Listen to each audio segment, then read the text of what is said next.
Good evening, everyone. Let me call to order the March 7th, 2022 Finance Committee meeting. And I will take some quick attendance. Bonnie. No Bonnie. Paula. Here.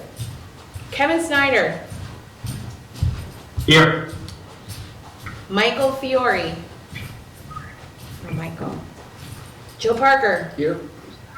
Steve is not going to be joining us. He texted me earlier. Yelena. I'm here. Excellent. Zach. Present. Bill Rotundi.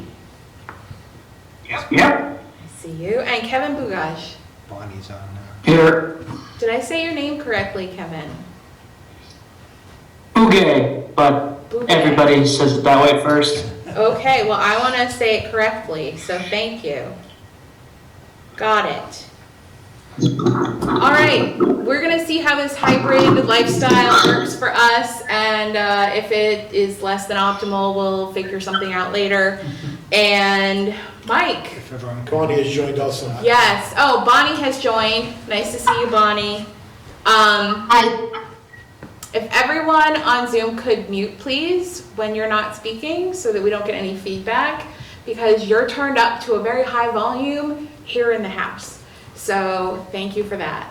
And with that, Mike, what do you have for us this evening? First on the agenda is data processing, and I know Charlene is on and will share her screen with her budget.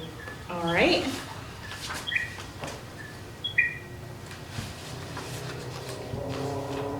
Just give me a minute, I'm still letting people in. Okay.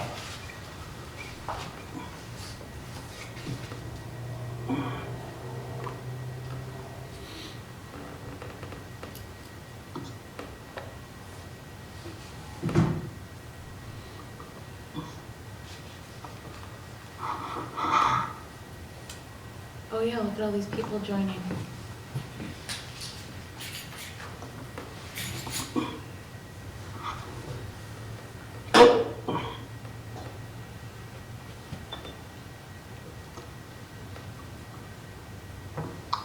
Okay, can everybody see that? I still see email.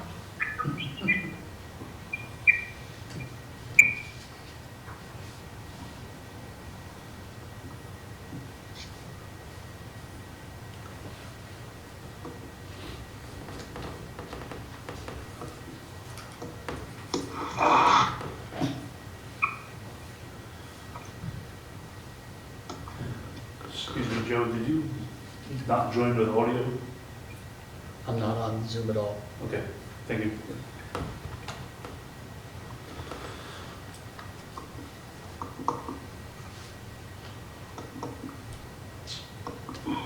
Is Zach's audio supposed to be on? Is who? You see it now? Nope, still email. Ugh. If Charlene wants, I can share my screen.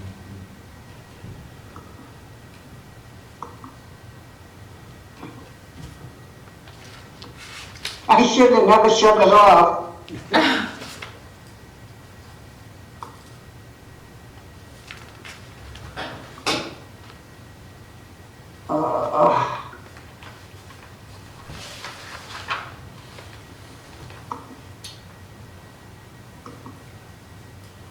Maybe open the attachment first and then share. Yeah, it's just not, it's not cooperating. All right, let's try one more time.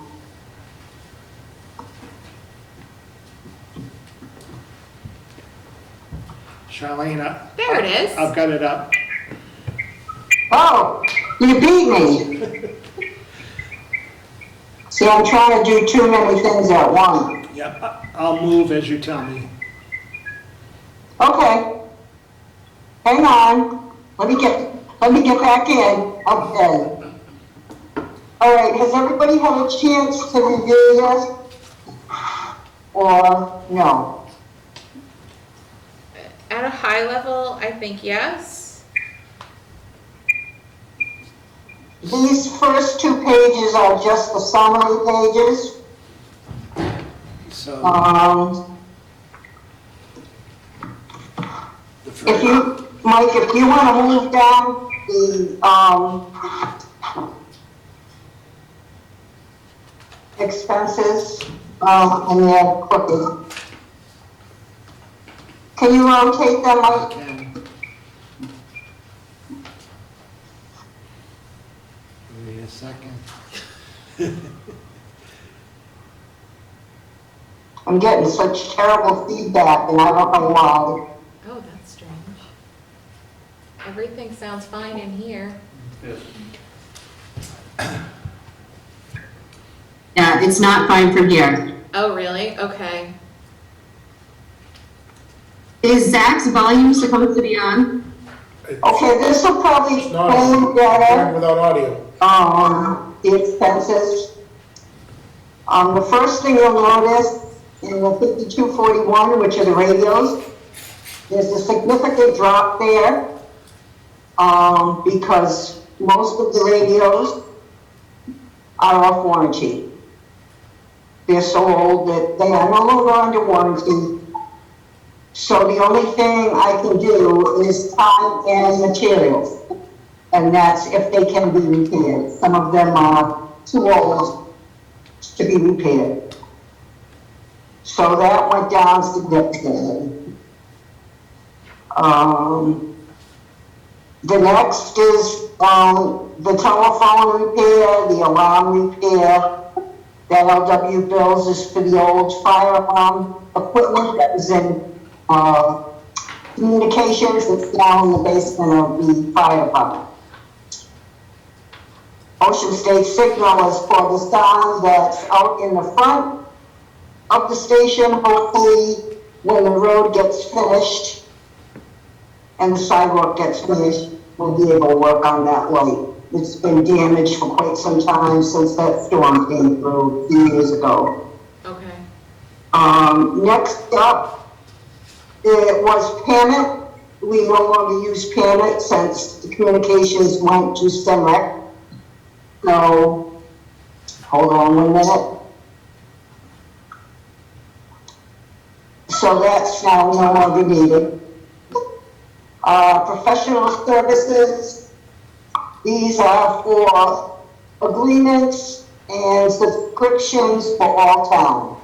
Police, fire, town hall, you name it, we pay. Civic Plus is the website. Dropbox is and Hello Sign are used by several departments, including the town manager, to sign documents when people are not present. Full Circle is the e-permitting, and the e-permitting process is completed except for the select board. That's the last section that needs to be completed, and they're working on that now. Hoppers is the payroll for police and fire. Home and electronic is the cameras for the police department. Home and commercial is the cameras for the fire department and the town hall. Indemnia is the fingerprint large scan that's required by the state for the police department. Integration Partners is the VPN connectivity that's required by the state, and the Criminal Justice Information Services. Excuse me for a moment. Island Tech and Cradle Point we use during emergency. It's like a failover system to run radios and things like that. Lexipol is a training component for the fire department.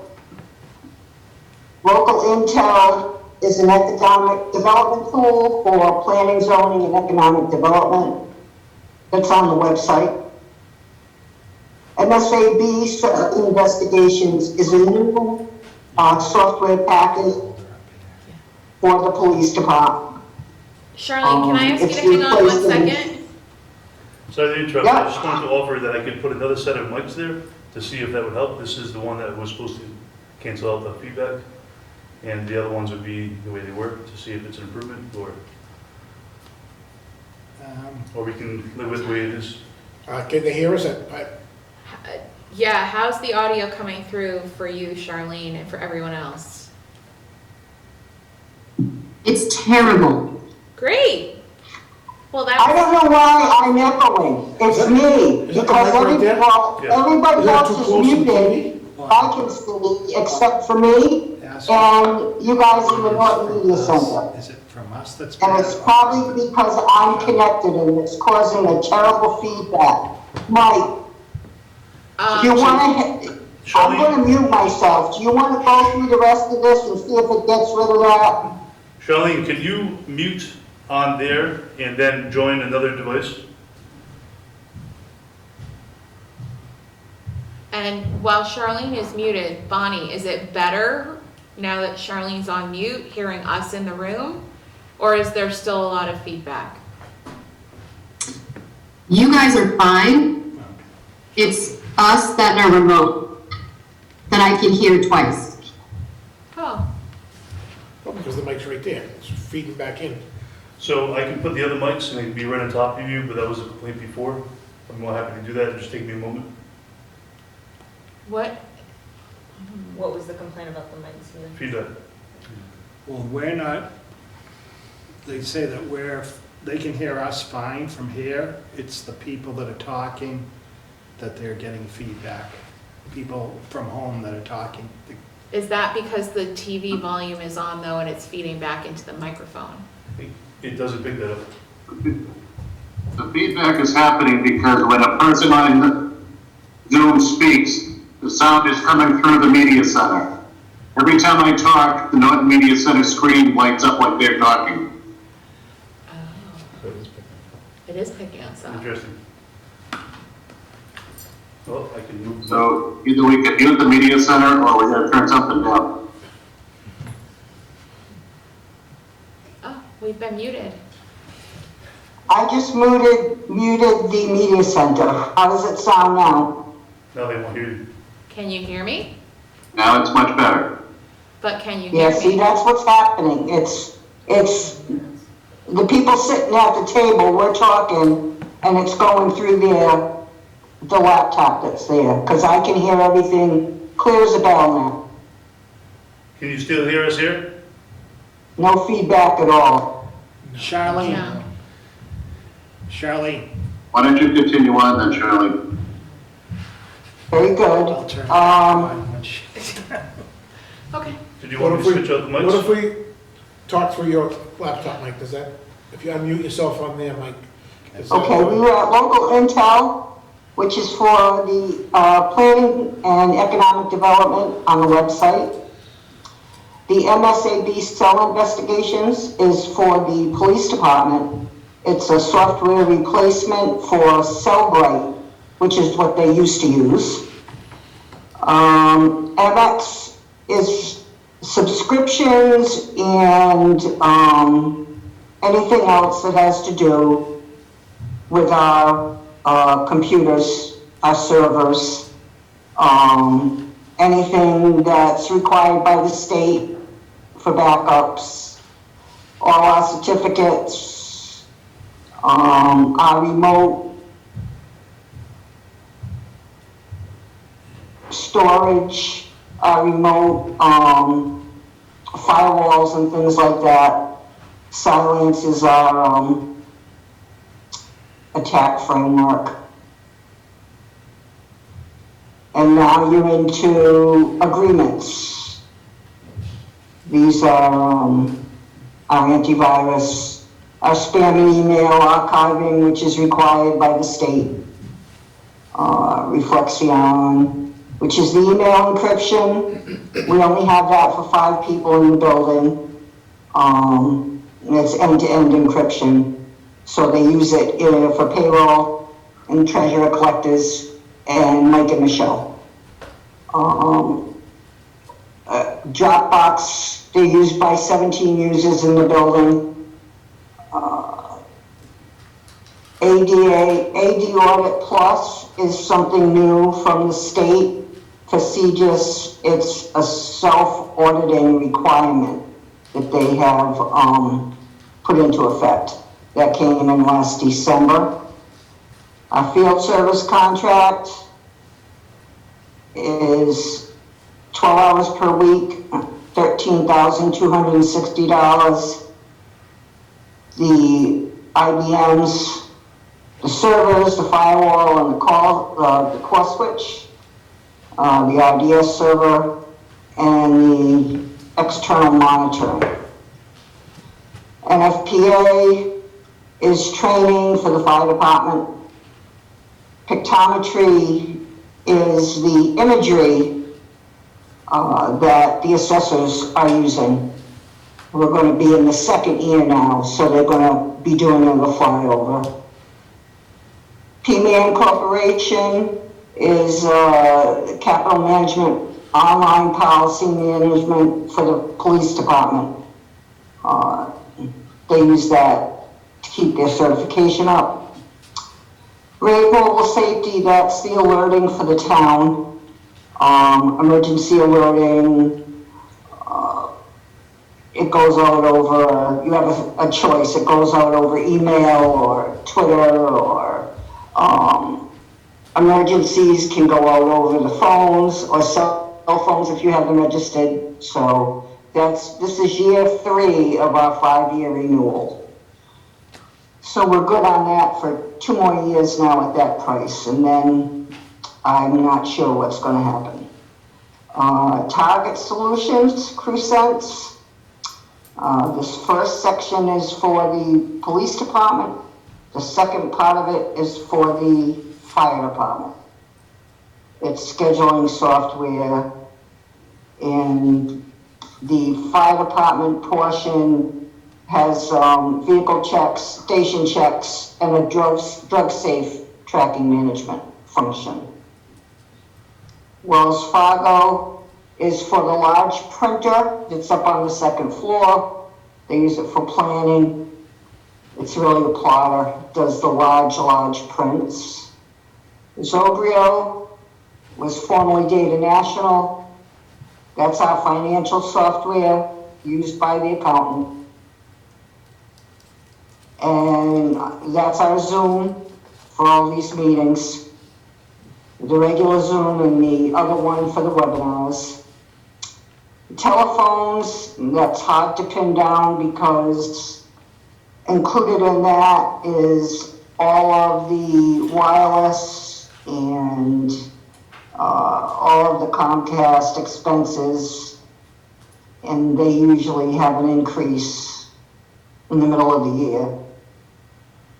Office supplies, the standard $1,500. Seminars and conference expenses, 0. If I have to go anywhere,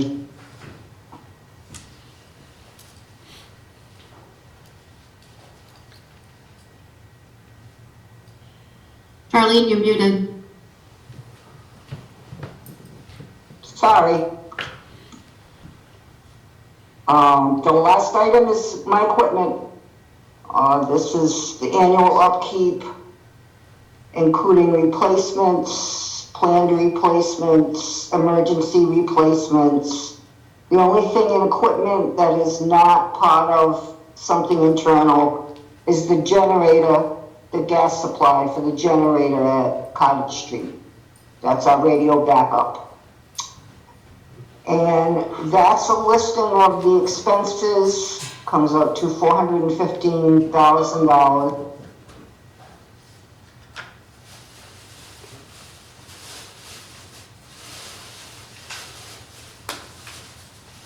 Sorry, I had to let somebody else in. It doesn't work well when I'm trying to let people in and talk at the same time. Does anyone have any questions? Madam Chair. Go ahead, Jeff. I don't know if we're on mute still or not, but I don't know, but this is for Charlene or Mike, whoever's better equipped to answer. In terms of the radios, Charlene was mentioning that they're off warranty and... Right, hearing none, that's all I have. Let me try and get this, I could be wearing my pajamas right now, just saying. wait a second. You can blame me. I could be, the Zoom mullet, business on the top, party on the bottom. Unmute the media center. I can't. If you in the Norton Media Center are talking, we can't hear you. Yeah, we know. Can you read lips? Can I write send help on the back? I'm muted again. Here. So are they. Mute Mute. us, please. So, Why don't we just unmute yourself, Mike, and we can talk through your laptop? Would that be- wait, I'm trying to unmute them here, see if that works. It's just like, So I have another set of mics that I can introduce. Yeah, go ahead. yeah. It's not working when we're going, so. Take a moment. You called it. I pretty much called it. I pretty much sent an email to a few people the other day and said, I have a strong suspicion that this is gonna be a show, but I'm willing to give it a try.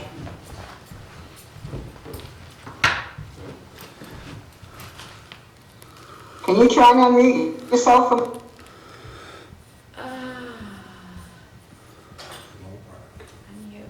Hey, can you hear me? yes, I can. Oh, it's amazing. So that's odd that she could mute us, but she can't unmute us.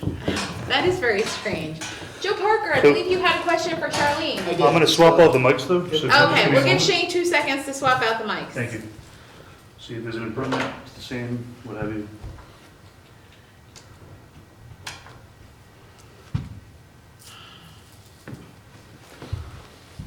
So the impedance should not be there because it's not right on top of the television. The viewers will let us know, right? Oh, he's texting me.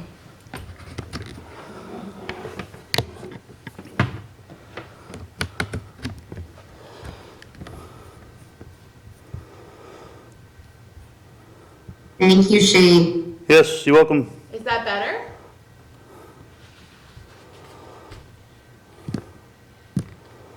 Can you hear me now? Yeah, Shane's trying to fix it up. That sounds very good. So is that Oh. better, worse, different? Better? Well, how do we sound? You sound the same, but Much still better. good. You guys always sounded fine Yeah, to us. I think we're getting feedback still. It sounds like it's me. Yeah, So it's whoever's talking. yes, because we're hearing it through your microphone. So every time someone else talks, we all have to cover the microphone with our hand? I don't think that'll work. Okay, well, let us soldier on. Joe, you had a question for Charlene. I did. So she mentioned that the radios had come off of warranty, and correct me if I'm wrong, I got the impression that you were a little worried about breakages. So my question is, what would the cost be to actually replace the radios and get new ones, or to extend the warranty? I can talk to that. Brian actually has a replacement program going in his capital for radios. All right. Excellent. By Brian, I mean Chief Clark. Who's in the house here with us, even though he's not on camera for everyone that's on Zoom. All right, Charlene, any other questions for Charlene? Before we let someone else on the hot seat. All right, hearing none. Charlene, thank you for that very thorough presentation. Thank you. If you come across any questions later on, you know how to get a hold of me. Perfect, thank you. All right, are we going in order in the packet? Is Chief Clark up next? He is. All right, Chief. All right, good evening. Good evening. Where should I stand, Shane? Wherever I want? Can everybody hear me? Your first thing is communications. So communications is actually pretty simple. So it's really just the assessment that we pay to SEMREC, which is $300,000 a year. Okay, That hasn't changed in a couple of years. That's the same assessment. So it's, that's the only cost to communications. Does that cover fire as well? I'm sorry? Does that cover fire as well? Mm-hmm. Yeah. has there been any movement on more towns joining SEMREC to hopefully drive down the overall cost? There's been a lot of movement. Oh, that's exciting. Yeah, there's a lot of towns, I think, is it public about the one we talked about the other day, Mike? Yeah, there's at least 3 towns that They are, may have voted on it, but I'm not sure. yeah, Okay. there's at least 3 towns that we know that are looking to join. Whether or not that will completely, if you remember when we had the assessment, when we budgeted the first assessment, it was roughly $575,000 that we were expected to pay, and we have never paid that. It's always been lower. We're at the $300,000 threshold. Okay, I'm not sure if it will get much lower because there are capital needs. You know, we talk about radios, other equipment that might be needed at another time. And it's going to grow in personnel as well. You know, we talk about cybersecurity, and right now, like, there's certainly cyber threats that could, you know, hit a location like a regional communication center. So they're going to need an IT person at some point in time, I'm sure. Right now, they're kind of handling it themselves, but so. If you haven't been up there, you should definitely, you know, you should make a point to go up there. I think you would really be impressed. Okay. I can arrange that. I can give you a ride. in the back of the squad car. If they agree to be the taser tester. Yeah, the taser Wow. tester. Have to fight Sherry for it. Any questions? Any other questions on communications? So, All right, so as far as the police operating budget, I'll just go, I'm not gonna read everything, you guys can read, I'm just gonna go through some highlights, to be honest with you. So there's a lot of the increases are contractual, basically 11 employees get step increases, 2 get longevity, 4 additional vacation, and one of the changes that we're looking for is additional hours for the records administrator. It's, years ago, it was a full-time position, then it was cut, so we didn't have anybody. Then we needed some redundancy, so it went to like 11 hours, then 12 hours. We're kind of at 15 hours now. But with records requests the way it is, the public records law and post peace officers standards and training, it's really a lot of work. So it's time consuming. We're getting a lot more records requests. So I request that be one of the changes that we make. I will say too, it's not reflected in the budget because it doesn't need to be, but we do have a partnership with Community Counseling Center of Bristol County where they come in 12 hours a week. We have a clinician in-house riding along with our POP team doing follow-ups.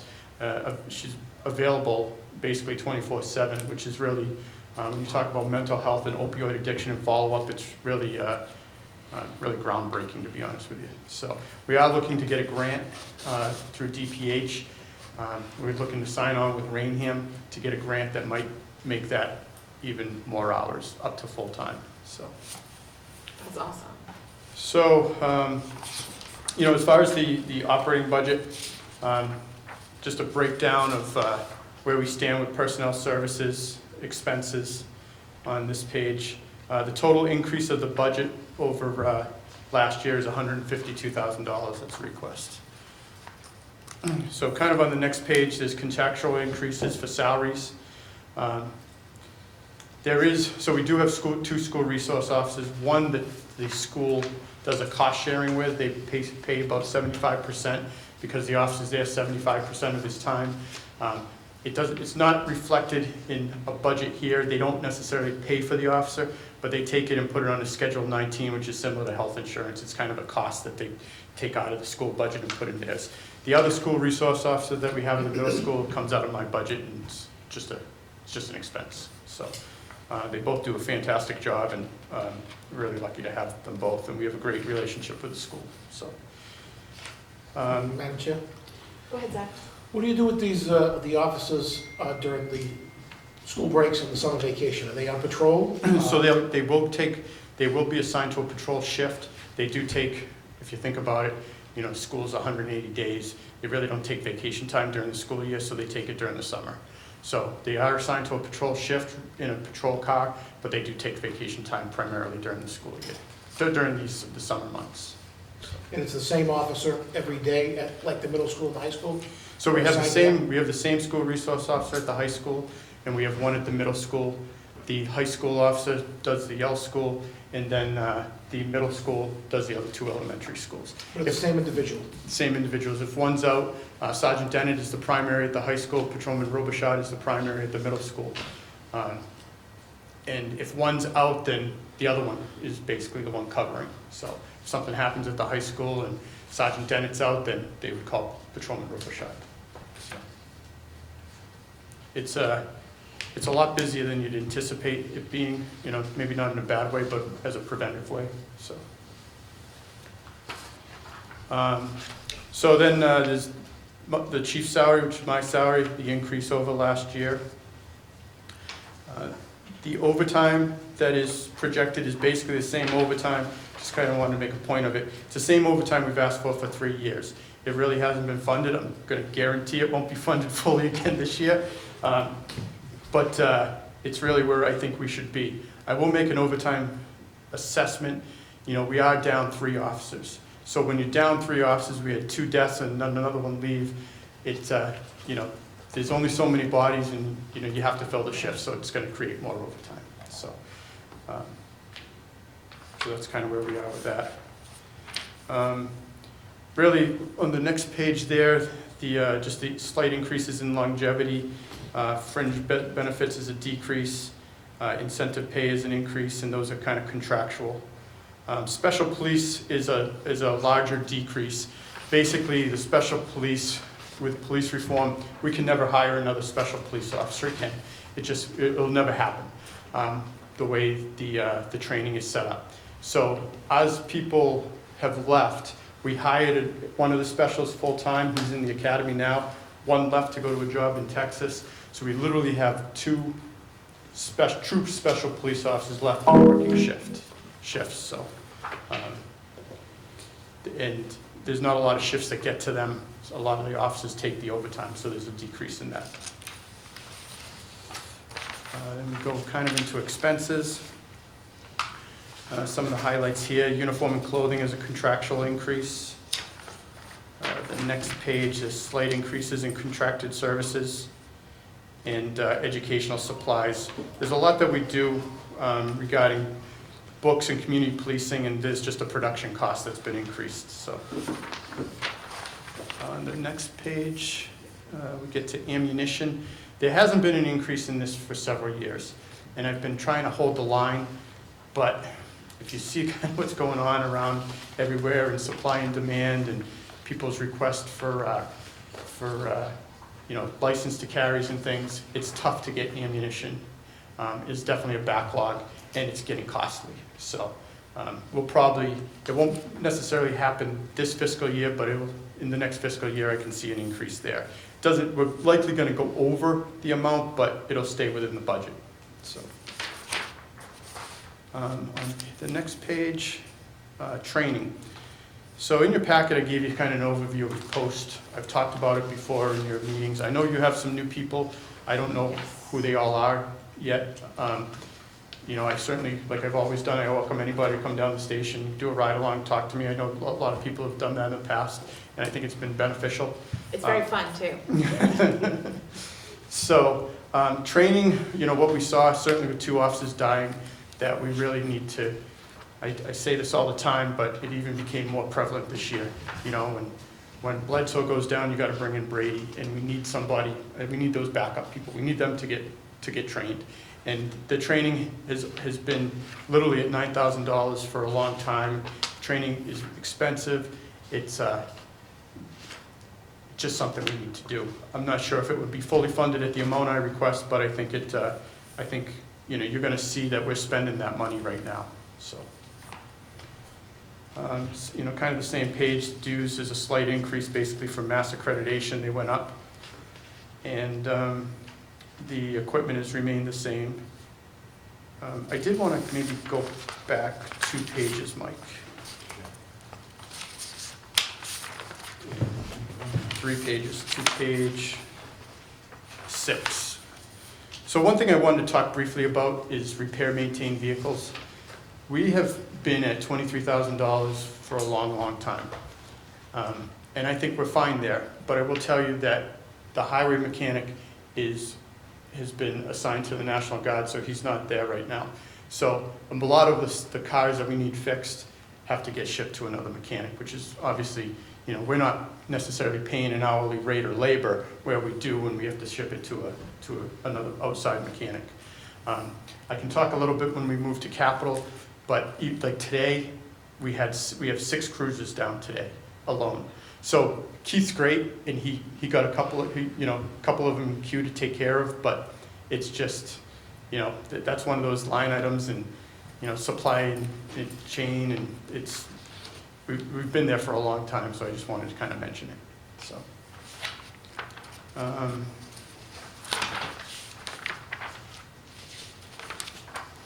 So then there's, as we get out of the main document, the Word document, there's the department wage salary sheet. Basically breaks down everybody's yearly salary. Then there's the budget, the overall budget, what we've had for the last couple of years. You can see the differences for what we've used up till 12/31/21. I will tell you, I will make note of that training line item. It was, the budget amount was $9,000. We've used $11,742. I'll tell you that we've used more than that already this year. I don't think it'll, bust the budget. I think it'll work within the budget, but it's just one of those areas. So, I think the following sheet is the breakdown of every officer with their vacation, longevity, clothing, education, and trainings, where they stand with steps. It's down a little more than like.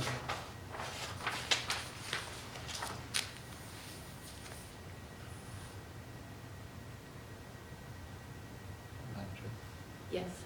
I'm sorry, Chief, what is a step? A step is when somebody reaches a new pay scale. So if you're there when you start, you're at step 1. After a year, you moved up to step 2. After 2 years, you move up to step 3. After 7 years, you're at step 7. Then 10, 18, and 25. So there's there's a difference in pay for each step. Okay. And that's why there isn't one for everyone, it's incremental like that? Exactly. It depends on your years of service. So then after this sheet, I think we go to the historical perspective of vacancies. One thing that I kind of said in the past that I think we should do no matter what is we should hire one person every year with a planned vacancy or unplanned, because something always happens. We saw it in 2021. There's if you scroll down a little more, since 2020, we had 2 retirements, 2 line of duty deaths, and then we had 1 more person leave this year. So it's, there's a couple that are planned. Certainly there was 3 that truly weren't planned, so. Madam Chair, Go ahead, Zach. is there a certain age you have to be out? Is there a certain age you can stay as long as you want, or a certain age You have to retire at 65. You have to leave at 65. And how many do you have close to retirement within the next 5 years? There'll be at least 1.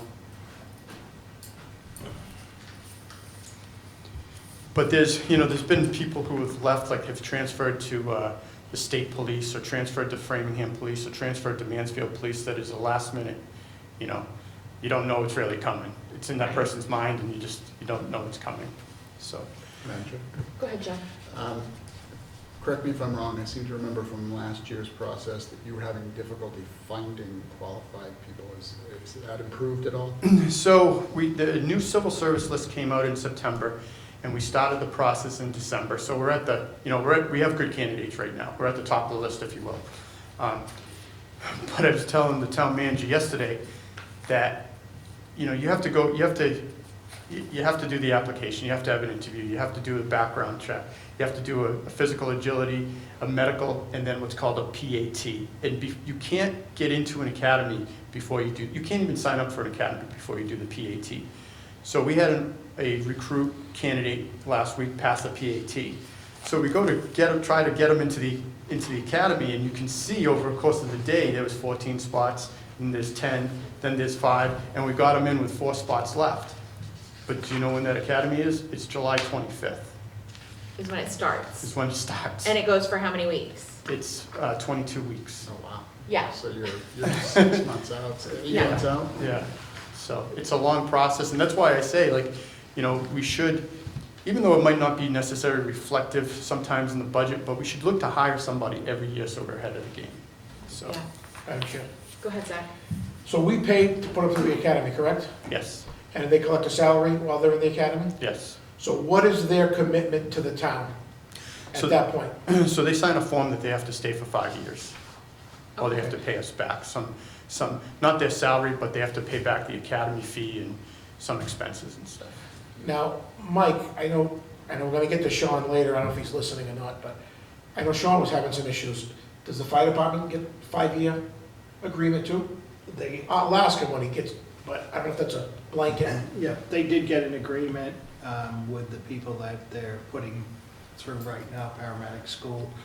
And also Sean had someone that was actually in the academy and decided they wanted to go somewhere else. And so that town reimbursed us for the salary, their equipment, and all their training. Well, I heard that, that's why I'm asking. Yeah. Yeah, that's correct. We do have MOUs in place for all new hires ever since, Thank you, sir. no problem. So then on the next page is just kind of an overview of what we use overtime for. It's something that I did a couple of years ago, and I just included, just so everybody knows, you know, what primarily we use overtime for. Vacation, personal holidays, sick time is 65%, comp and miscellaneous. So if you get held over for a late call, you work the 8 to 4 shift, and at 3:55 there's a bad accident in the center of town, and you go to that and you stay over for an hour, you know, doing the accident, doing the report or whatever. That's where that comes out of. Training is 11%. If we have to backfill somebody to go to training, or if it's on their day off and it requires overtime. Investigations are 5%, and then court is about 4% of the budget. So then after that, I just kind of gave you a breakdown, a couple things on what POST is. It's actually called POST C. It's the Peace Officers Standards and Training Commission, and they're charged with creating and maintaining certification of police officers, as well as decertification, suspension, and other. So that's something that's was passed in that landmark legislation in December of 2020. I kind of gave you an overview of who's on the commission. They haven't really done a lot right now. They're trying to get themselves, they don't even have a building yet, but they are meeting monthly and regularly. And then I think one of the last times I had met with the FinCom, there was a question about accreditation. It might have been in the fall. So I gave an overview of what accreditation is. We've been accredited. We started with a certification in 2012. We became accredited in 2014. And now under the police reform, it's going to be mandatory that you become accredited. And it's really just, you know, following guidelines of policies, procedures, making sure your station is, your department's up to snuff, if you will. And it's really like a peer review of the best practices put together for the Commonwealth, for police. So, and then lastly is our organizational chart, which hasn't changed in a couple of years. So that's kind of my overview on the operating budget. Anybody else has any questions about that? Chief, can I ask a question real quick, going back to unplanned departures? Sure. Who is that? I have some assumptions, but when we've lost officers unplanned, and I guess this goes to both fire and police, what has the reason been, or have we gotten any feedback on why we lose officers to other departments? So it hasn't happened a ton. It's happened a couple times since I've been here, and it's really just, there was an officer that transferred from here to a larger department, went to Framingham. He was looking for a busier department, really. He actually has left Framingham, and he's now with the state police. So I don't know if he'll stay with the state police or look for other greener pastures. There was another officer that went to Mansfield. I think, you know, there was some promise of promotion that we couldn't offer, maybe a little higher pay, and he went over there. He actually did get promoted. He's a great officer, and it was a big loss to us. We did luck out though, because we did take a transfer about the same time, so we didn't have to send somebody through the academy when that happened. Thank you.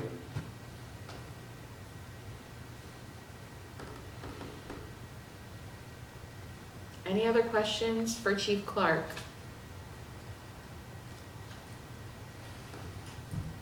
I think our friends on Zoom are afraid to talk. I'll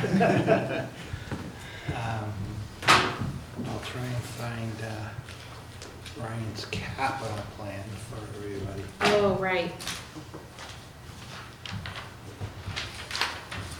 So capital, just real quick, like I mentioned, I just wanted to mention, sometimes I get questions about like why we have so many cruisers or whatever, but things happen and there's a lot of use for the cruisers. There might be, there might be up to 5 cruisers used during the shift. In patrol, there might be a grant detail where officers are using cruisers. There might be a detail, a road job where for safety purposes, they need a cruiser. They use them for training. The school resource officers use them. Detectives use them. But I just kind of wanted to mention, I mentioned that the town mechanics out on military leave. But today, we had six cruisers down. One wouldn't stay in park, one was a battery issue. One's been at the dealer for a couple months. It's basically a supply chain issue, getting a fuel pump. One was overheating, one the power steering went, and one is an electrical issue that had to be towed to the dealer. So, for 6 cruisers to be down in a day, that's a lot. So. You need the power steering? Come on. So there's some that are easier fixed than others, Right. so we can get them back online. Some we won't. Well, and I know that in the last 6 to 12 months, there have been a few accidents as well. So that, Yeah, and just getting new cruisers takes it does. a It takes a long protracted time. amount of time, it seems like. So, we did luck out with getting one cruiser that was actually on a lot, but 2 cruisers got totaled last year, and we ordered these cruisers in October. We just got one of them, and one we haven't got yet. So it's not like you can just walk on a lot somewhere and get one. Right, so if we approve 3 new cruisers in June, and you order them the 1st of July when the budget takes effect, it could be Christmas before you have them. At the earliest. Right. Yeah. So as far as the capital, it's just very similar to what we've asked in the past. There's a request to do 3 new cruises, which is a common occurrence. Customarily what might happen is we get 2 in the spring and then 1 in the fall. The issue is, when can we get the fall one? If we put something off, like when can we get it? So we're on year 2. Last year we ordered new tasers. They're, the electronic control weapons. They're electronic, like laptops or TVs, cell phones. They're always changing. So we needed to get new tasers, and the best way we did it is to get for $100,000 over 5 years. This is the 2nd year of a payment plan, basically, and we're going to get new tasers for everybody, so everybody's trained the same on one taser instead of having multiple tasers out there. Portable radios. So back in or around 2012, I believe, or 2010, we got a grant, and we switched from the 800 frequency to 400 frequency, and those radios are usually only good for about 10 years, and we're past our warranty. They won't. If something happens to a radio, an older radio now, we basically just throw it away because it's absolutely no good. Nobody will touch it. So we had been doing about 5 radios a year to replace, and it seems to be working out pretty well. We did take a year off. We're looking to see maybe if SEMREC might do a capital bonding project or something to get radios for all our communities, but that hasn't happened yet. I will say, Amy, that when Joe asked that question, I asked Charlene the same thing. How can your budget go down when the radios are getting, well, they're so bad we can't fix them, so we just throw them away. And then lastly, this was something that came up in January. So every year we had the Department of Public Health comes out and inspects our cell block. And they find something every year. It's, the water's too hot, the water's too cold, there's dirt on the cell, there's loose screw, there's something. But this year it was a little different. The building's 20 years old. The cell block area really hasn't been touched. there are some suicide-proof areas that we have to attend to, and DPH wants us to attend to. So the cost to do that, for a quote that we got, is about $14,000, $14,830. But we haven't put anything really into the cell, some minor plumbing here and there, but there hasn't been, the upgrades. Obviously, things change, and this is the best practice now, so. That's kind of the overview on capital.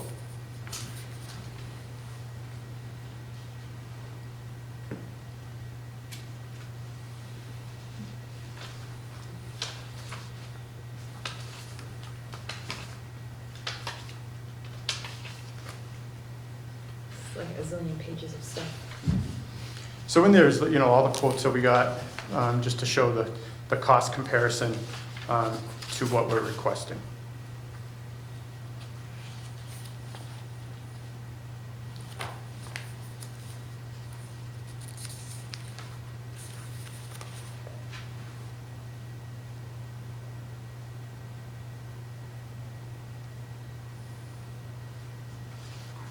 Does anyone on Zoom have any questions on the capital requests for Norton PD?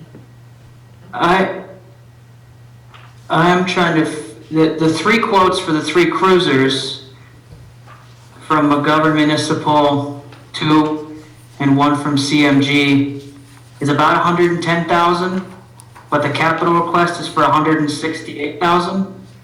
Is there additional acquisition costs or something in there? So I'd have to look exactly what you're looking at, but those are, that's one quote that you have to multiply times 3 for each cruiser. Oh, okay. I think I gave you 2 quotes just to give an overview of, the ballparks of where they are, but that's, you'd have to multiply one quote by 3 to get basically come out with that number.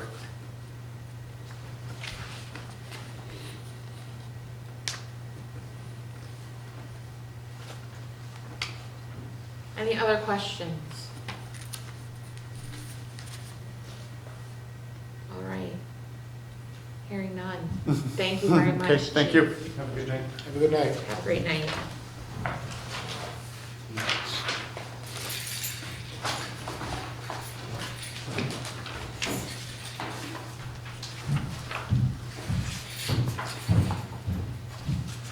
Next up, Chief Simmons. Yep. Chief Simmons, come on down. Hi, how's everybody doing today? We're fabulous, even though we're having some technical challenges. Awesome, glad to hear it. Hopefully you can all hear me okay. I'm not sure, I'm having a little bit of an issue with Zoom here. It went really small on me, so I'm not sure if you can even see my screen here. We can see your screen, yes. Well, Okay, I see, okay. it's actually my screen. Oh, is it Mike's screen? It's actually my. It's actually Mike's screen? Oh, okay, perfect. Because I have like a little thumbnail here that I can't make bigger for some reason. I don't know what's going on. So my apologies. No problem. Yeah, Mike, if you could just go down to, just keep going past all the other stuff, please.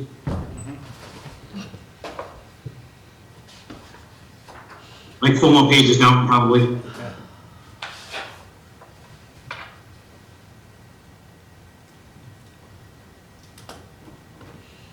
And close up.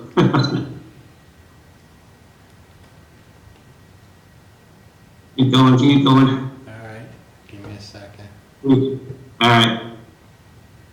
So I guess while Mike's doing that, I'll do the same thing as Chief Clark. I'll just try to focus on any significant changes from last year in order to keep the meeting moving for you all. So just to start with some good news and just a few updates on what's going on with the department.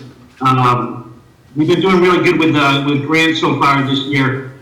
We've got 2 state fire equipment grants, a grant for exhaust recovery system at Station 5, child safe and senior safe grants, and a CPE reimbursement grant for $160,000. And we're in just at the end of year 1 for the SAFER grant that we got. So the total for this year for us for grants is about $560,000 or so. So that's pretty good news. Also, we opened Station 1 on January 7th, which is pretty exciting. Since we've opened that station, I was talking about this with the Capitol Committee earlier. Just since we've opened that station in that district, we've had a cardiac arrest saved. We've had 2 electrical fires, one to a panel and one to a meter. And we've also had 2 chimney fires that were all contained to the area of origin by us being able to get there in a timely fashion. So that's pretty good news. In addition, within the department, we're working on development and implementation of an injury prevention program, as well as a professional development program right now as well. So just a quick update of what's going on in the department. Also, we're in the progress of working on federal grants for our SCBA, which is our air packs. That's grant has been submitted. If we're successful, that'll be over $400,000. We're enrolled in a regional grant with a couple of other communities for new radios. If we get that, that'll be $300,000. And we're also working on smaller grants through FM Global and Firehouse. So just a quick update of where we're at. If anybody has any questions about that before I move forward. Madam Chair. Go ahead, Paula, but we're on mute. Oh. Can everybody hear me okay? Yep. Okay. Can I ask my question now? Yeah, go ahead, Paula. Chief Simmons? Yes, ma'am. What was the 160,000 K grant CP? What was that? I didn't. Yeah, that's called a CPE. It's like a grant/reimbursement program. It stands for, oh my gosh, Community Public Expenditure.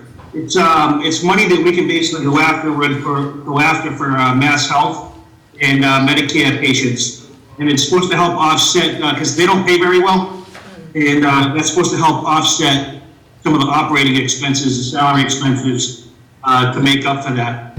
So we started doing that last year for the first time. That program's been out since 2014. Last year we got $134,000, and this year we're looking at approximately $160,000.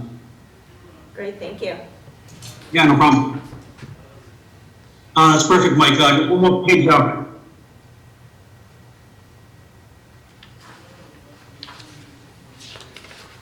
Excellent, thank you, sir. All right, so just kind of give you the highlights. Certainly, if you have any questions, feel free to stop me at any time. Our salary and wages, we're asking for $116,387 increase. This is just strictly for a 2% step raise. And one of the other big reasons it's gone up is we've had 20 members increase in steps since last year. In addition, it reflects 1/3 portion of what we would have owed for the safer personnel in there as well. So, moving to overtime, the next line down there. Last year we requested $625,530. We actually. Uh-oh. You're muted. Sean, Sean, mute you're on mute. yourself. Are we muted too? Oh, this is just like, He's muted. You're not muted. oh, How about now? Good. there you go. I don't know why, my hands are 2 feet away from the But anyway, all right, so you can hear me now? Yes, we can, thank you. All right, thank you for your patience, I appreciate it tonight. So just moving on to overtime, we're requesting $617,919. This will allow us to maintain the staffing level of 8 personnel on duty, which will allow us to keep Station 1 open. Same thing that Chief Clark was telling y'all, we've been working hard to fill vacancies as much as we can here. Getting that safer grant was to hire an additional 4 people, at essentially no cost to the town for the first 3 years. So last May, we hired 5 people. Out of those 5 people we hired last May, only 2 of them still work here. To keep it brief, 2 of them didn't make their probation, and 1 of them ended up leaving to go to another department, his hometown department. So that's the one that Mr. Units was mentioning earlier. We were able to recoup $18,000 to help offset some of those expenses. But unfortunately, that set us back 3 people. So we just hired another 3 people to replace them this past January. We were able to find 3 really good people. One of them was just a couple of weeks away from becoming a certified paramedic. We were able to find one of them that was halfway through paramedic school, and the third person was a basic EMT who we'll have to send to paramedic school. In the past, we've hired just paramedics, and it's literally just about impossible to find them now. So we originally had 3 people sign up for the paramedic list to come in and do interviews. One of them didn't turn his application in, never contacted us again. The other 2 were scheduled for interviews, and they both canceled the morning of the interview. So again, similar to what Chief Clark was saying with the academy dates, these 3 individuals have an academy date in August, so that doesn't put them getting out of the academy until December. So that's going to take a little while before we can actually count them towards manpower. So that's kind of the deal with overtime. If anybody has any questions, please feel free to let me know. If not, I'll just keep on moving. Longevity is an increase of $3,100. That's just contractual. We've had several members that have increased to an additional longevity step, so that's partially why you see the increase in that. Incentive pay is an increase of a little over $47,000, and again, that's contractual changes. And additionally, kind of a good problem to have, but it costs us a little bit of money, is that a lot of people have gotten their degrees that they've been working on, so they get additional money for that. So as far as training, we're just asking for a $900 increase, which is just to help offset the 2% salary increases when we're earning overtime to cover training. Electricity and natural gas. Electricity, we're asking for a $750 increase. And for natural gas, we're asking for a $1,000 increase. Obviously, you all know the cost of fossil fuels and electricity, especially in the current times now. So, however, we have been trying to do everything that we can to become more efficient. Here at headquarters, we've installed new garage doors for our apparatus bay. They're very well insulated and efficient doors.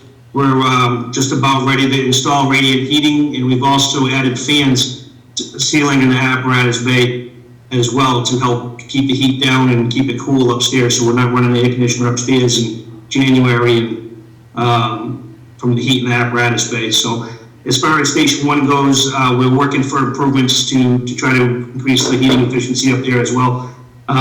We are trying to get money from the Weatherall Fund that was established to be used for Station 1 by Chief Weatherall when he passed away. So I've been working on that for about a year now. Hopefully we're getting close to being able to access some of that money. If we do, we'd like to do some of this same sort of improvements to Station 1 to not only make it a better place to work on it, make it more efficient, and also save money with energy costs. So repair and maintain equipment, we're requesting a $1,250 increase. One of the big reasons for this is to take care of our gas meters that monitor for several different gases, oxygen, carbon monoxide, flammable gases, keep going. But the gases for those are very expensive. We have about 6 different gases that we need to keep those meters calibrated, and some of those gases for calibration cost $600 just for one, and sometimes they only last for like half a year or so. So that's why you see that increase there. So repair and maintain vehicles. I have our great mechanic over here to speak on that if you have any specific questions. But I went back and calculated over the past 3 years, we've averaged about $49,000 in that line. Last year, we had $36,000, and that was an increase. And this year, we're requesting 42, which would be an increase of 6. I can tell you, I can already tell you right now where we stand. I'm going to have to request a reserve fund transfer at the end of the year from all of you. So we're just waiting on a bill for almost $15,000 for one of our engines. And it just seems to happen every year. Captain Fuller's our mechanic. He does a great job maintaining the vehicles. They get excellent preventative maintenance. We have a very comprehensive driver training program here, so the trucks aren't getting beat on. It's just inevitably stuff breaks, I guess. There's no other way to really articulate it. So Uniform allowance, this is contractual obligation increases. We're requesting a $3,110 increase in that.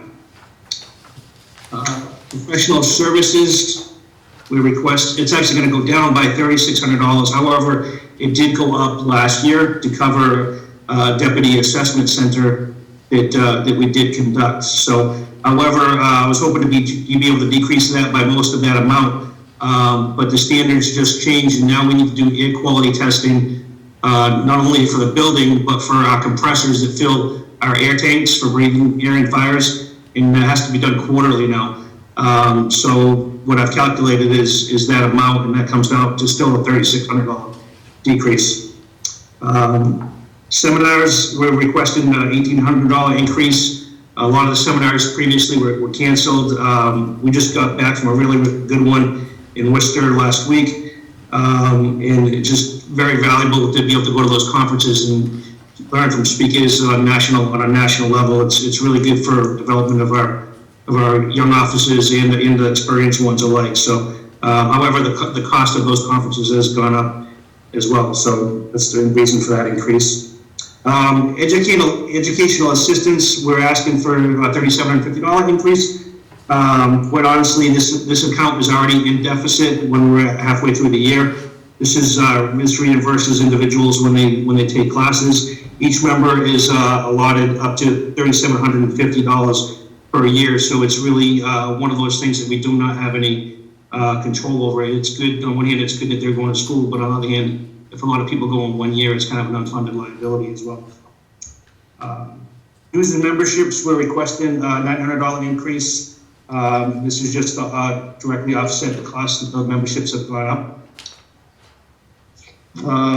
Any questions so far before I move into emergency medical? You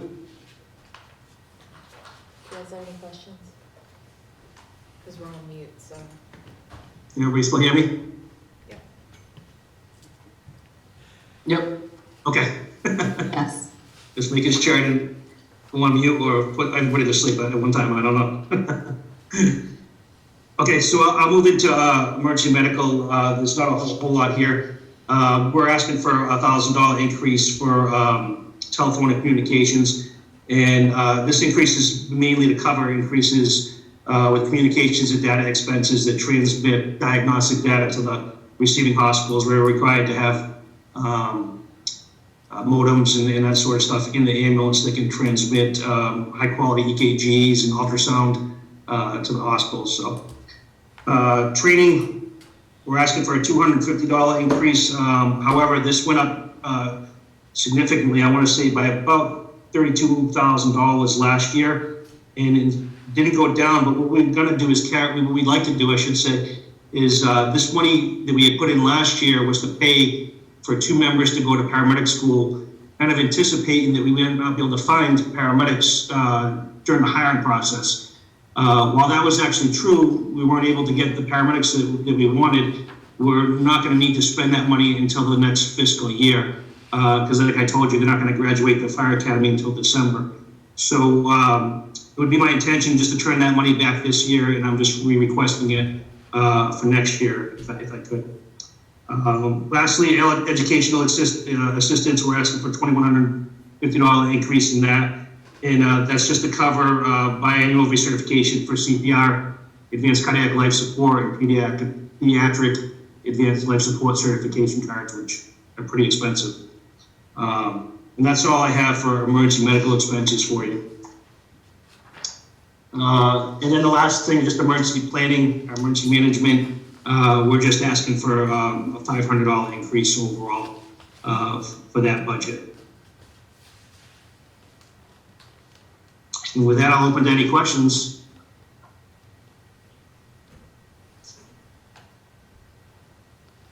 Any questions here? Any questions on Zoom? We're on mute, so nobody can hear me. I'm calling with a phone and just mute and unmute the phone. Shane, if you want to bring that over here, I can unmute it. Does anyone have questions for I don't know if you Chief just can't hear me Simmons? or you don't have any questions. It's not going to hurt my feelings if you don't have any questions. Paula has a question for you, Chief. All right, Paula, go for it. All right. Yes. The employees that are being paid through the SAFER grant, what happens when that grant is up? Yeah, great question. So, last year we increased our ambulance, account contribution from $600,000 to $700,000 to help offset, the budget. So my thought is, at this point is we've been going after that CPE thing that you asked about earlier. And so I would like to use that CPE money to help offset that, and possibly if we need to, we could also tap into the ambulance account to help offset that a little bit more as well. Yeah. Our ambulance account has been progressively increasing, and like I said, we've been going after that CPE money and really haven't put it to use. It's going directly in the ambulance account this year, and went in there last year as well. So That's good. Thank you. does that make sense to you guys? Yes. Can't hear you. He can't hear us, but yeah. I don't know why Shirley can't unmute us, but. That's great. Thanks, All Chief. right, thank you. Oh yeah, no problem. Madam Chair? Go ahead, Joe. Chief, at the bottom of page 5, there's a bullet that says that you requested roughly $625,000 for overtime, and were allotted $575 that you've used 49% of. My question is actually on the second half. So the 59% vacation, 79% personal, and 85% floating is still to be taken out of the remaining 51%, is that correct? Yes. Okay. Yep. And you know, we're hoping as we get these people out of the academy, and it's gonna allow us to be able to drop positions, right? But unfortunately, it's one setback after another. Same thing with Chief Clark. I know he was telling me the same thing. So we hired 5. We thought we were gonna be good. 3 of them don't work here anymore. These other 3, we can't get them out of the academy till December. 6 months ago, we just had another individual go out on long-term injury. I'm hoping he can come back, but that's gonna be tough for him. And today we just retired somebody who's been on long-term injury for close to 4 years. So, you know, these are all things that are literally out of our control. So we need to have a little bit of a cushion or a shock absorber to be able to handle that. If I can get to those 10 people that are actually able to come to work, that work here, it's gonna help us out a lot, so. Thank you. No problem. All right. So, is that everything for the regular budget? Do we want to look at capital? I see you want a pickup truck, Chief. I think everyone wants a pickup truck. My kids keep saying that we need a pickup truck. I don't know what we would use it for. Picking up. Some stuff is cool. I mean, they come in here for a lot of different things, you know. I'm sure they do.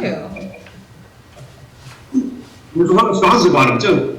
That is true, and they're pretty good songs, I will say. Agreed. But yeah, I'm happy to go over capital with you. I have Captain Fuller here too, he's our mechanic, and he takes care of our fleet, and he's the one that kind of keeps an eye on, you know, what's getting ready to be replaced and stuff, and we try to make it last Captain Fuller can jump in if I miss people, but the staff car is over 10 years old. There's still a lot of lessons we're always not. That's our deputy's car, that does our preventions, we constantly doing. Is it me or does he now sound like Charlie Brown? Sean, that happened We're on mute. No, that happened earlier. I want to say 21. Oh, that's better. Oh, God almighty. It's loose, it's, Hey, it's a Chief, lot of rot on do you have papers covering your microphone? it. I don't anymore, I don't think. Oh, now we can hear him. Is that better? I'm just gonna start I feel like I'm texting in a Bonnie. commercial. Can you hear me?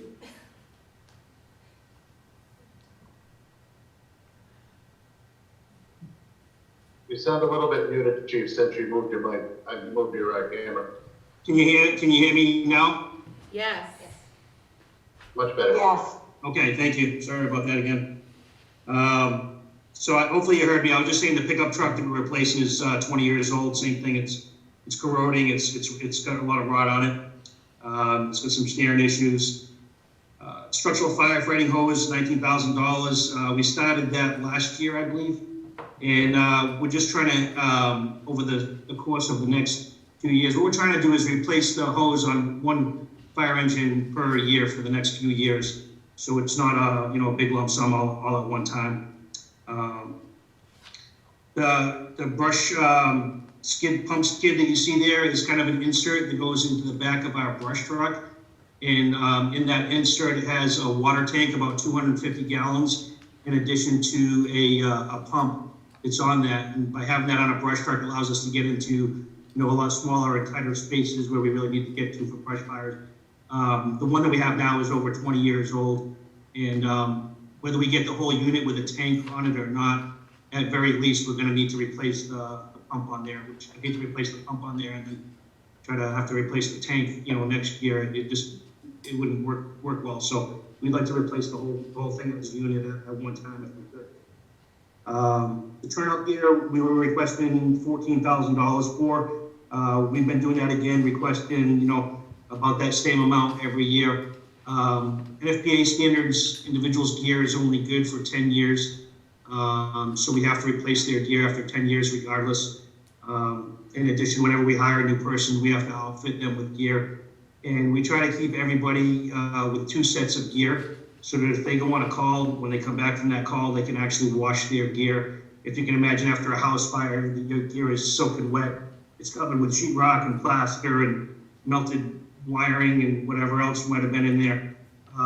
So, you don't want those people wearing that stuff around for the rest of the day with all the carcinogens on it and so forth.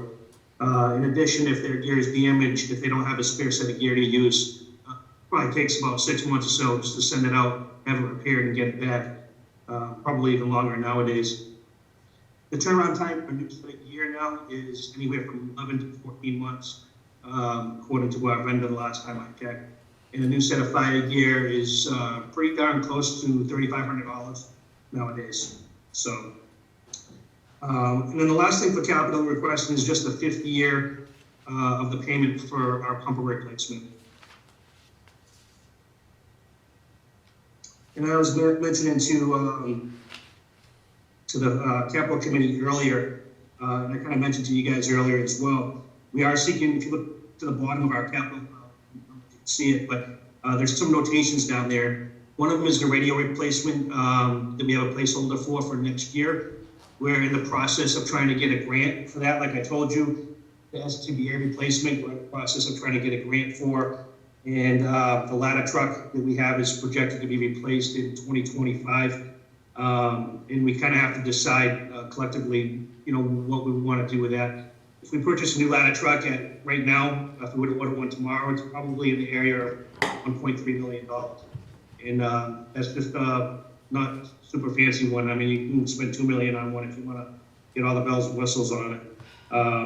Like I was telling the committee earlier, it's one of those trucks, unfortunately, doesn't get used a lot, but when you need it, you kind of need it, So those are just some things down the road that we're going to need to plan for and think about.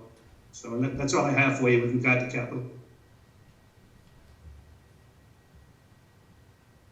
Oh, we're on mute.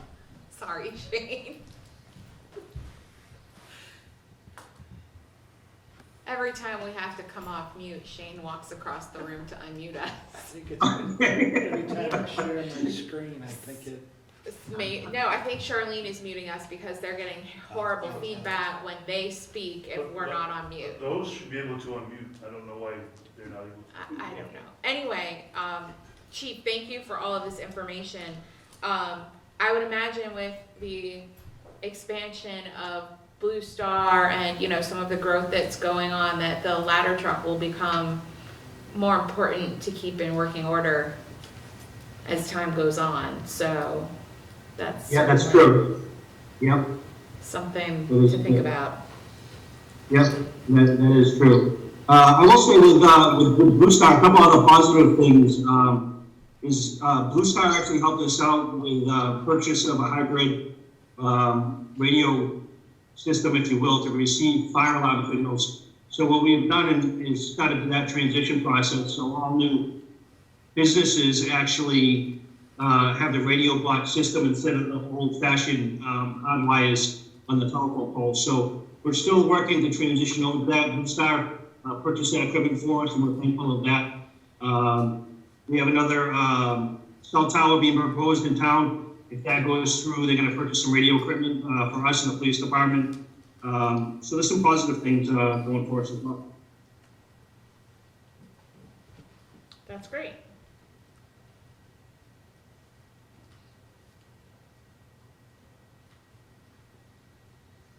Does anyone else have questions for Chief Simmons?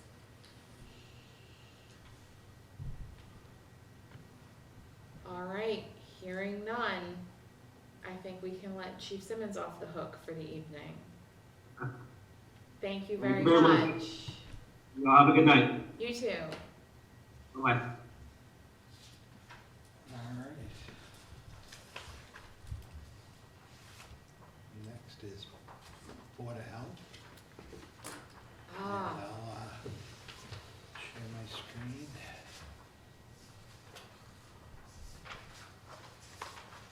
Chris Donner, it's your turn. So let me get this up. Good, excited. We're excited too.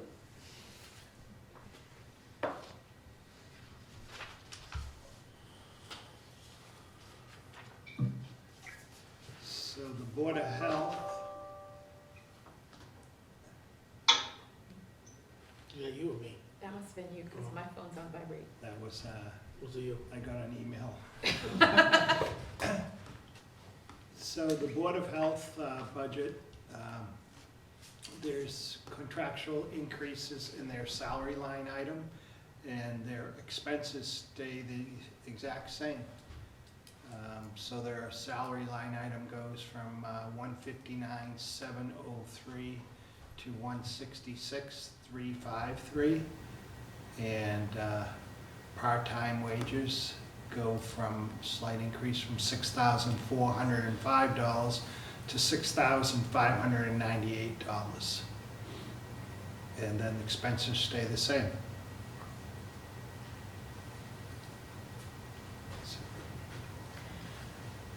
And the second budget is the public health nurse. So the Board of Health, there's 2 full-time staff people and 1 part-time person. And then the Board of Health, the public health nurse, we have the one public health nurse. And there's a slight increase in her expenses. Actually, there was. That's a decrease. Nope. So her expenses stayed the same. There's a decrease on the salary line though. Is that correct? Or is that number not quite right? Longevity pay, the longevity pay is down because of the fact that she's brand new, she doesn't qualify. Okay. The actual salary line item is down $800 as well.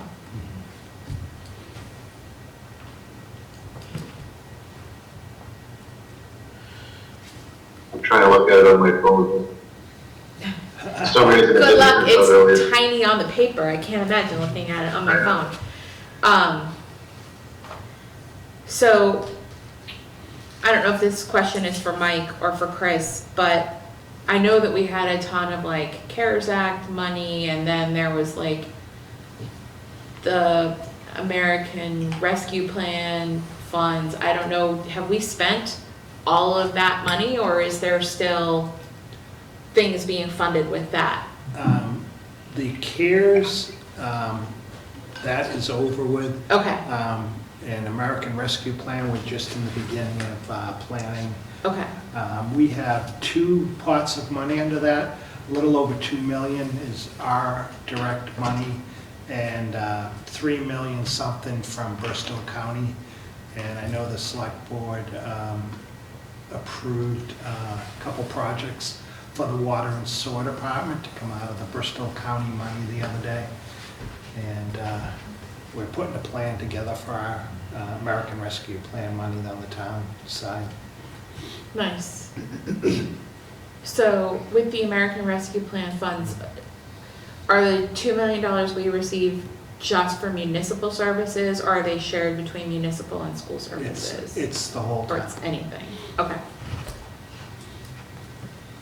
Just wanted to understand what that all might look like. But none of that money is in the budget? No, Okay. no, it's just being used for items outside budget, infrastructure. and- Okay. So is any of that coming through FinCom, or is it all being handled by the select board? Yeah. So, Okay.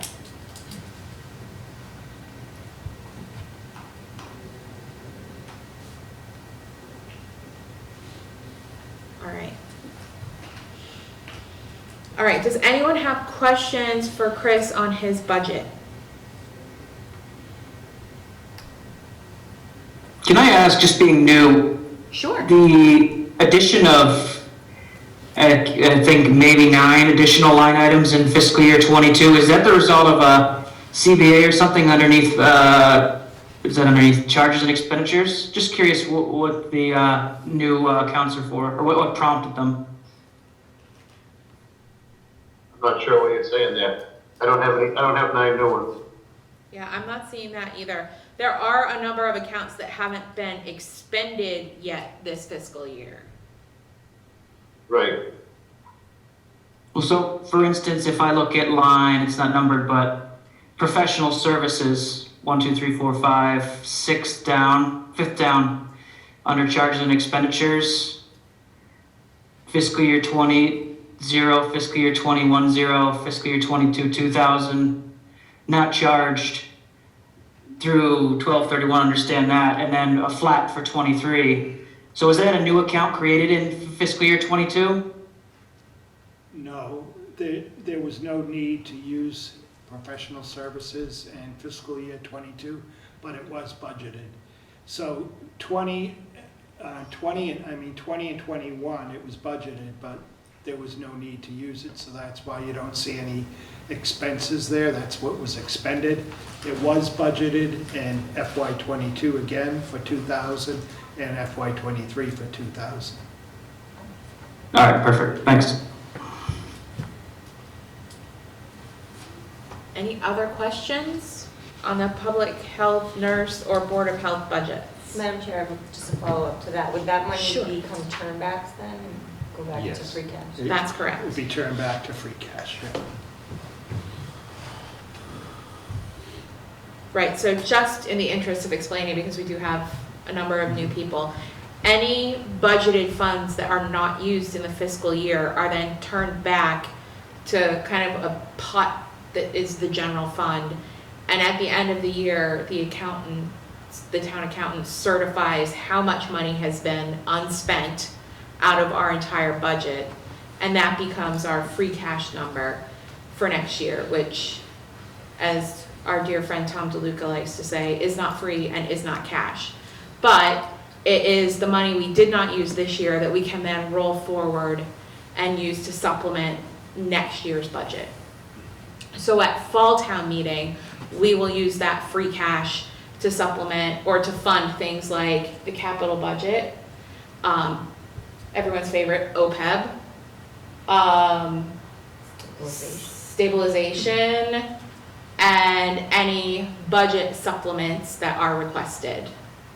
Yeah, Bonnie, I hope Tom DeLuca's watching too, but it's very close to his bedtime, so it's unlikely.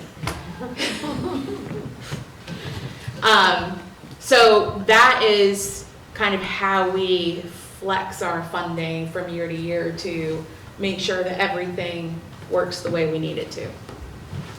Madam Chair? Yeah, Joe? So Mike, for those line items that have not been expended for at least 2.5 years, at what point would you look at changing the budgeting for those or removing the budgeting for those? Yeah, we would look at that, something like professional services. I don't know if we'd take that out because obviously at some point something happened And that we needed yeah, that. the Board of Right. Health needed to call someone in. I mean, and the total amount in this entire budget is $10,000, so. Fair enough, but I also know that, there would be some departments in town that would love to get their hands on. Oh, without a doubt. I'm sure we could talk to the recreation department. Yeah, They'd be exactly. super excited I'll to call- have an extra 10,000. I'll call them when I'm in a public health emergency. They can I come know, they can come and help us. Madam Chair, Go ahead, Zach. is there a listing at the end of the year, it could be one, and I haven't seen it, of all the turnbacks, like a spreadsheet that says the schools turned back this, is there a list somewhere of that? Sure. Yes, I can get that. If you could send it to everybody? Yep. I know I've seen that in the past. James has that. Yep.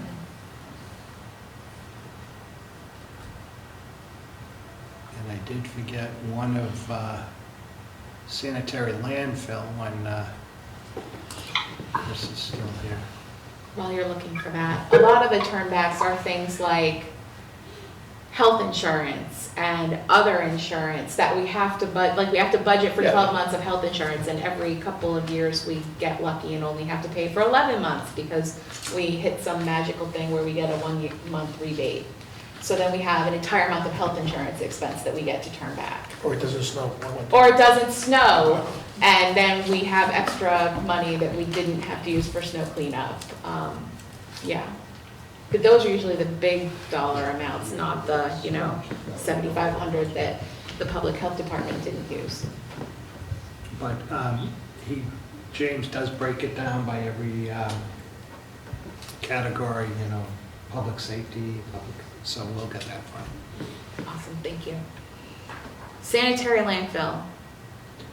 So sanitary landfill is for the inspections on the cap landfill on Hill Street. And this year it's only 8,000, and that's because there's one less inspection needed this year. Right, it's basically, right now we're on quarterly gas monitoring only.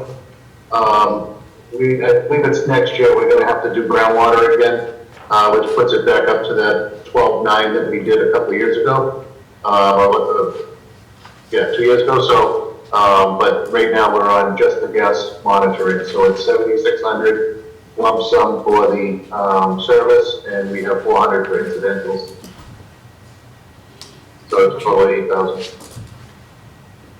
You are welcome to ask a question, but we're muted again. This is a state requirement from Mass DEP.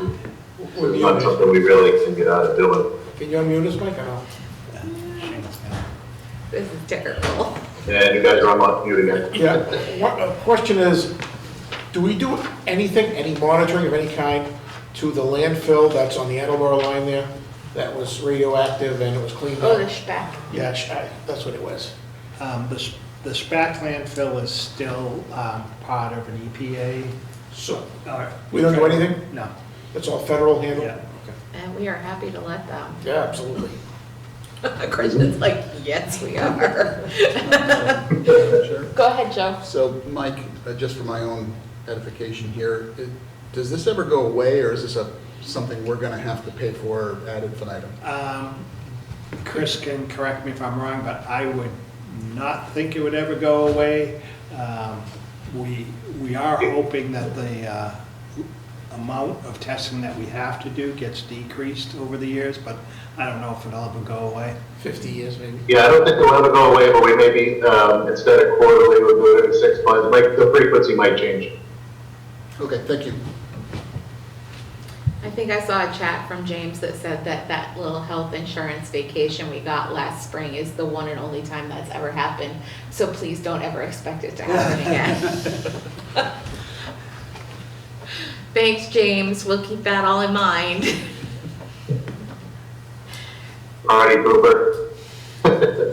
Seriously. All right, any other questions for Christian's honor? No? No? Anyone on Zoom have questions? All right, then thank you for this very thorough presentation. And if we come up with more questions, we know where to find you. Thank you. Thanks. Okay. Now, Next is inspections, and the inspection budget. There, in the inspection department, there's 2 full-time people. Then there's a local inspector, building inspector, part-time. And there's a wiring and gas inspector who are part-time. And then we also have outside inspection coverage where the wiring and gas inspectors, when they're not available, there's someone else that comes in on an on-call basis. So the salaries are $209,173.15, and then the longevity is $900. And in expenses, the same as the FY22 budget, $19,025.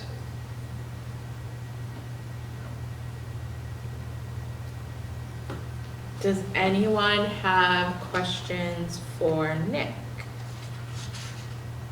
on the inspections budget? Because I think I saw him on there.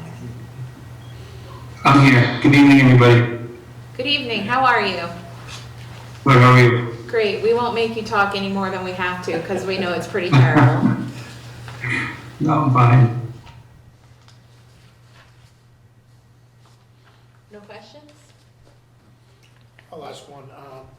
You have enough, with all the projects that have been going on, the industrial park, you got Yale Electric coming in, you have enough inspection coverage with the part-timers, plumbing, electrical?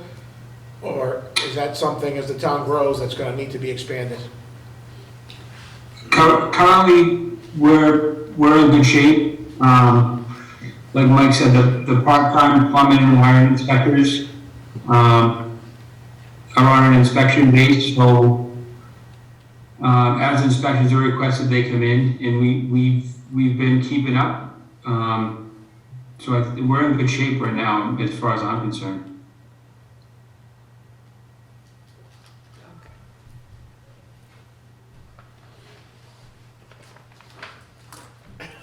All right. I think you guys are muted. Yeah, we're muted. We're always muted. I think Charlene's doing it. All right. I don't think anyone else in the room has more questions for you, Nick. Anybody on Zoom have questions for Nick? I'm going to take the silence as a no. So thank you for joining us this evening for this very, very technically savvy presentation. And hopefully we'll see you again soon. Nice and easy. Thank you, everybody. I appreciate it. Thanks, Nick. And last But not least. is dog officer. So, I don't know if you all know Brian Plant. Brian's in his 22nd year of That's amazing. being our dog officer, and he does a great job, and we're very lucky to have him. And we also have now an assistant part-time dog officer, Megan Sullivan. And Megan is in the budget for 603 hours a year to fill in at times when the dog officer is on vacation or has to go to a conference or seminar. Excellent. So the salaries, there's an increase from $84,228 to $88,740. And then the expenses are, there's no change. No change.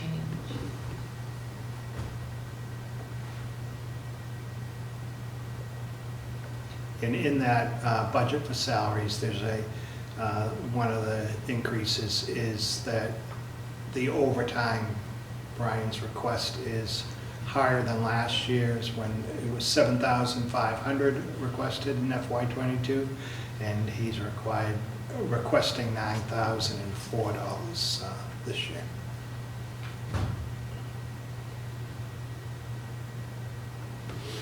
Does anyone have questions about the dog officer budget?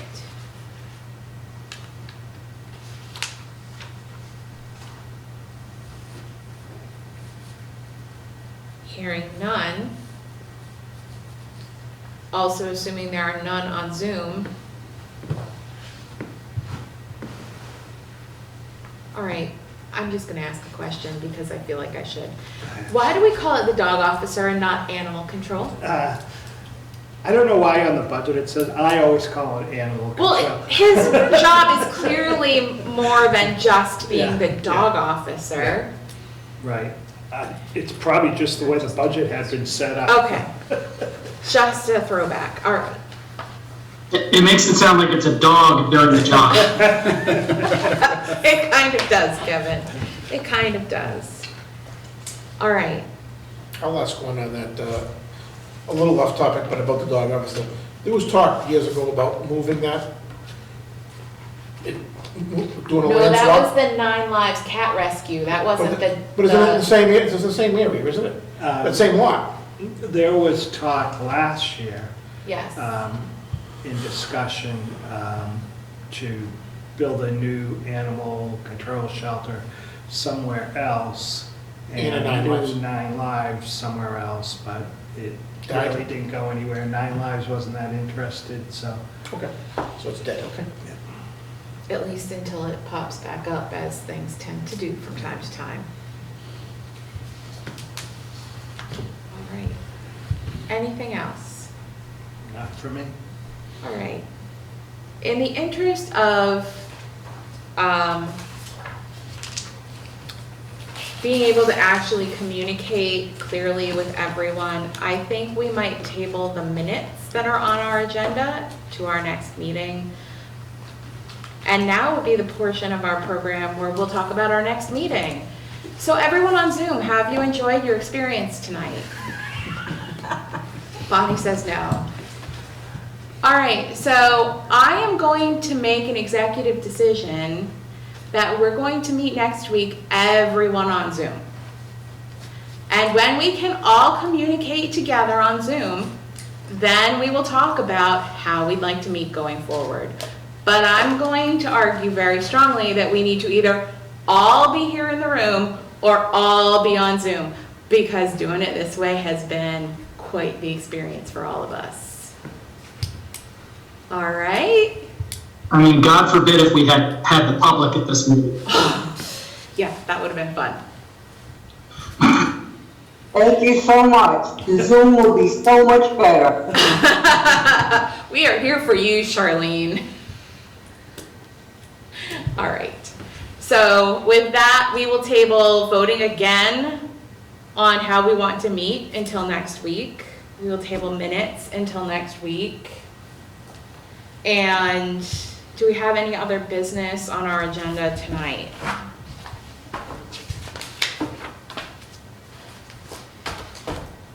I don't think so. So, with all of that said, the chair would entertain a motion to adjourn. So moved. Do I have a second? Second. All right, Joe has moved, Zach has seconded.